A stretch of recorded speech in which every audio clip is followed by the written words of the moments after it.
Viewers, welcome back to my channel. అందరూ ఎలా ఉన్నారు? బాగున్నారా? నేనైతే చాలా బాగున్నాను. సో నేను ఇవాళ మీకు చేపల పులుసు, చేపల ఫ్రై ఎలా చేయాలో మీకు చూపిస్తాను. సో ఈ రెండింటితో పాటు ఒక హెల్తీ రెసిపీని కూడా మీకు చూపిస్తాను. లాస్ట్ టైం మనం చూసాం కదా ఓవర్ నైట్ ఓట్స్, అలానే సేమ్ కాకపోతే కొంచెం ఫ్లేవర్ మారుతుంది. సో ఆ రెసిపీని కూడా మీతో నేను షేర్ చేసుకుంటున్నాను ఈరోజు. సో ఆలస్యం చేయకుండా రెసిపీస్ ఏంటో చూసేద్దామా?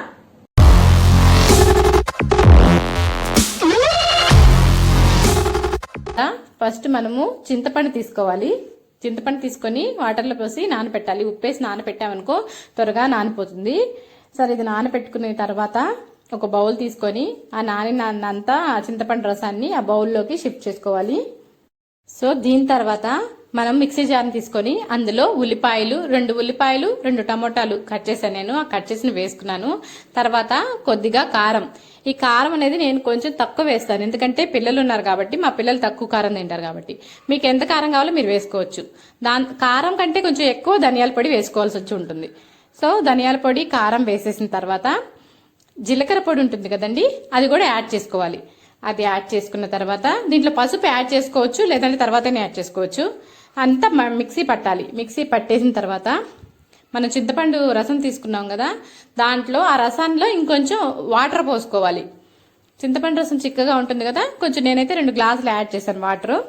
చింతపండు రసంలో మనం ముందుగా గ్రైండ్ చేసి పెట్టుకున్న ఉల్లిపాయ టమోటా పేస్ట్ ఉంది కదా, అది వేసుకోవాలి. ఆ పేస్ట్ని వేసేసుకున్న తర్వాత అందులో మనం ఇంకొక టమోటా ముక్కను కట్ చేసి పెట్టుకొని టమోటా, పచ్చిమిరపకాయ, కరివేపాకు ఇవన్నీ వేసి బాగా కలిపేసుకోవాలి. కలిపేసుకున్న తర్వాత దాంట్లో 1 స్పూన్ అల్లం వెల్లుల్లి పేస్ట్ వేసుకోవాలి. అది వేసుకొని బాగా కలిపేసి ఇప్పుడు ఒక కడాయిలో ఆయిల్ పోసుకొని, ఆయిల్ బాగా వేడయ్యాక పోపు కోసం ఆవాలు, జీలకర్ర, కొంచెం మెంతులు, కాస్త మినపప్పు వేసి ఆ పోపు అంతా వేగాక ఆనియన్స్ వేయాలి. వేసి ఆనియన్స్ బాగా వేగాక ఇప్పుడు ఆ చింతపండు రసం మనం అన్ని కలుపుకున్నాం కదా, మిక్సర్ దాంట్లో పోసి దాన్ని బాగా కలపాలి. దాంట్లో మనం ఉప్పు వేయలేదు కదా, సో దీంట్లో సాల్ట్ కొంచెం పసుపు, నేను గ్రైండ్ చేసుకునేటప్పుడైనా వేసుకోవచ్చు పసుపు, లేదా దీంట్లోనే డైరెక్ట్గా వేసుకోవచ్చు. వేసుకొని కలిపేసి దాన్ని కాసేపు మీడియం ఫ్లేమ్ మీద మూత పెట్టి పెట్టేయాలి. ఆ మీడియం ఫ్లేమ్ మీద పెట్టాక అది కాసేపటికి బాగా మరిగిపోతుంది కదా, అది మరిగిపోయిన తర్వాత కాస్త బాగా మరిగాక అప్పుడు వేయాలి ఈ చేప ముక్కలు. ఎందుకంటే ముందే వేసామంటే చేప ఎక్కువగా ఉడికిపోయి మళ్ళీ అది విరిగిపోతుంది.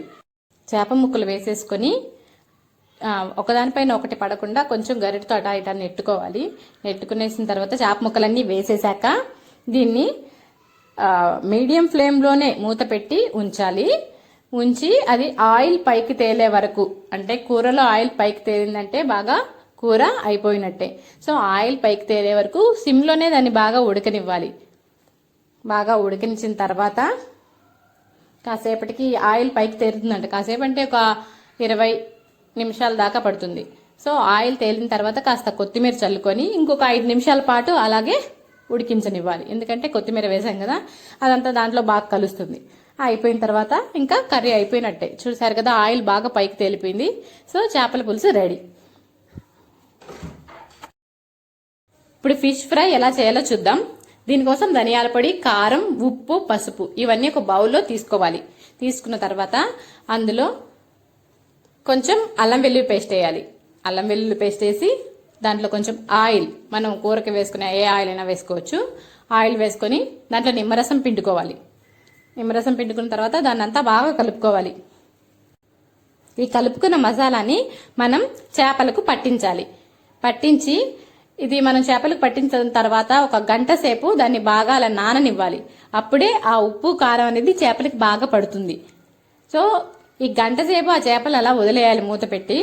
వదిలేసిన తర్వాత మనం వాటిని డీప్ ఫ్రై చేసుకోవచ్చు, లేదా కొద్దిగా ఆయిల్ పోసి అటు ఇటుగా దాన్ని వేపుకోవచ్చు. ఎలా ఇష్టం ఉంటే అలా చేసుకోవచ్చు. నేనైతే కొద్దిగా ఆయిల్ వేసాను, మరి డీప్ ఫ్రై లాగా వేయలేదు.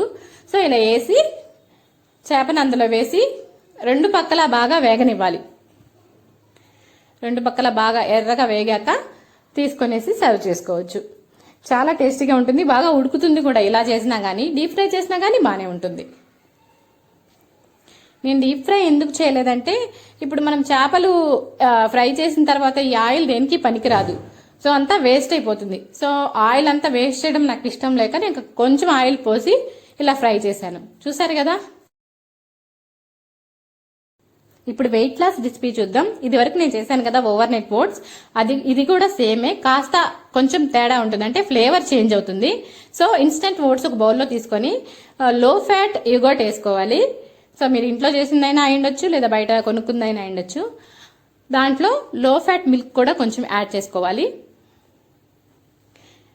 యాడ్ చేసుకున్న తర్వాత, ఎందుకంటే ఫ్యాట్ ఉన్న మిల్క్ వాడామనుకో మనం వెయిట్ లాస్ అవ్వం, ఎందుకంటే దాంట్లో ఫ్యాట్ కంటెంట్ ఎక్కువ ఉంటుంది కాబట్టి.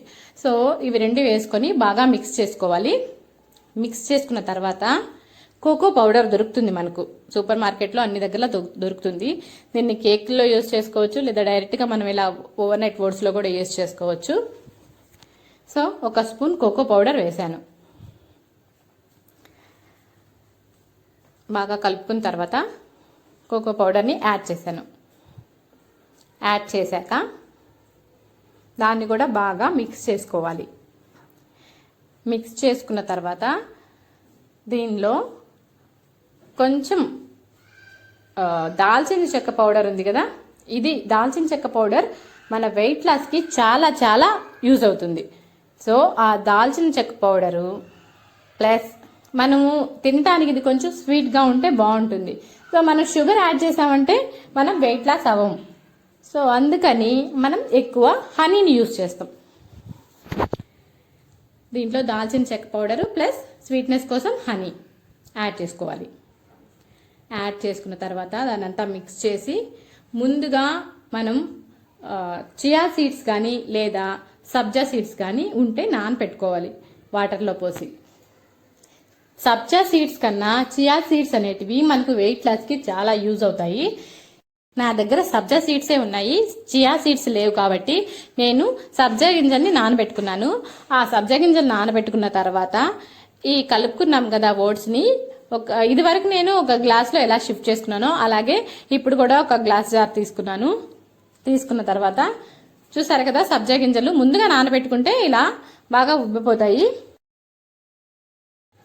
గ్లాస్ జార్ని తీసుకొని ఇప్పుడు ఆ గ్లాస్ జార్లోకి మనం ముందుగా కలిపి పెట్టుకున్న ఓట్స్ ఉన్నాయి కదా, ఆ ఓట్స్ని ఫస్ట్ ఒక లేయర్ ఓట్స్ వేసుకోవాలి. దానిపైన సబ్జాని ఒక లేయర్గా వేసుకోవాలి. మళ్ళీ దానిపైన ఓట్స్ లేయర్ వేసుకోవాలి. ఇట్లా ఒక దానిపైన ఒకటి లేయర్గా కొంచెం ఓట్స్ కొంచెం సబ్జా అలా వేసుకొని పెట్టుకోవాలి.